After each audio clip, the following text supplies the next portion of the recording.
October is Domestic Violence Awareness Month. It's a time to bring attention to the issue and support survivors. So today, we're joined by Becky Lee again. She's the founder of Becky's Fund, a nonprofit dedicated to ending domestic violence through education and advocacy. Becky, thank you for being here. Thank you so much for having me. So first, let's talk about this year. It seems different. So every year we recognize DV Awareness Month, right? Sure. But what is different this year? I think the fact that we often only talk about domestic violence when a tragedy occurs, and we look back to see what were the red flags, what could we have done to help prevent this, the escalation of violence from occurring. But I think because of the fact that we're seeing more stories coming out in the news, we're seeing more people coming forward, feeling more supported, that they're able to come forward and get this, seek the help that they need. I think that has been different. I also think that because of the fact we have these opportunities to use these movies or a story or a news article to be able to open the conversation, because there are so many myths, really harmful myths that surround domestic violence, such as, oh, domestic violence only affects a certain type of person. Yeah. Or it only affects, people that are struggling with finances. And so I think the opportunity using these stories and using the media to be able to obviously not only educate, but help open the space to talk about how domestic violence is never someone's fault, and how we can support people from coming forward. Yeah, and speaking of the media and what's going on now, the Diddy case. Sure. Everyone is talking about this, and recently I think like 120 victims came out, women and men. Can you speak on that?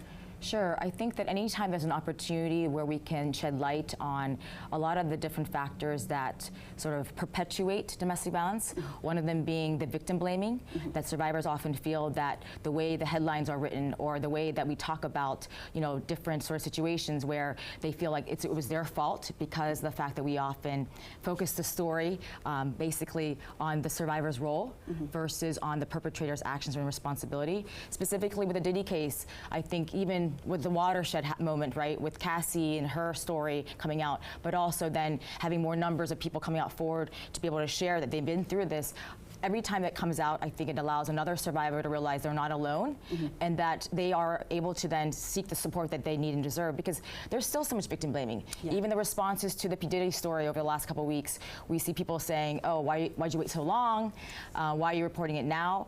We also see even these young boys, they basically are fabricating these walkouts called Free Diddy, and basically saying and idolizing P. Diddy as this amazing sort of role model for men with his parties, and sort of sensationalizing his sort of, basically his celebrity, and I think that's very, very shocking, but also telling about how much work we still need to do in opening the conversation. A lot of work needs to be done here. I do agree with that. Words matter. You say that. Explain what that really means and how that really changes the language here with talking about domestic violence. Sure. A big problem with the fact that we still victim blame survivors, and we blame basically what's happened to them, on their own, situation, who they are. And so words, obviously, we always try to focus on the story that has the perpetrator as the main subject, right? Using words with accountability, using words in active voice, instead of saying that she was attacked, because then you hear, what did she do, or what did she didn't do to avoid being a victim of that crime?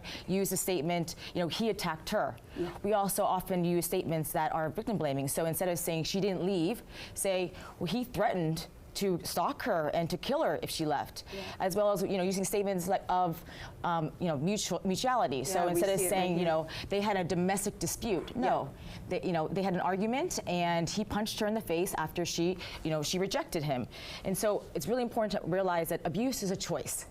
There's no justification for abuse, and we need to improve the ways that we speak. We need to use appropriate language with accountability, which holds the perpetrators, responsible for the crime. But also by doing that, we are empowering survivors to come forward with their truth and seek the help that they deserve. Thank you, Becky. Yeah, we're running out of time. Quickly, just let us know how we find you. Sure. For more information about the work that we're doing, getting involved, also learning how to support a survivor, right? And when they disclose, you can visit us at beckysfund.org.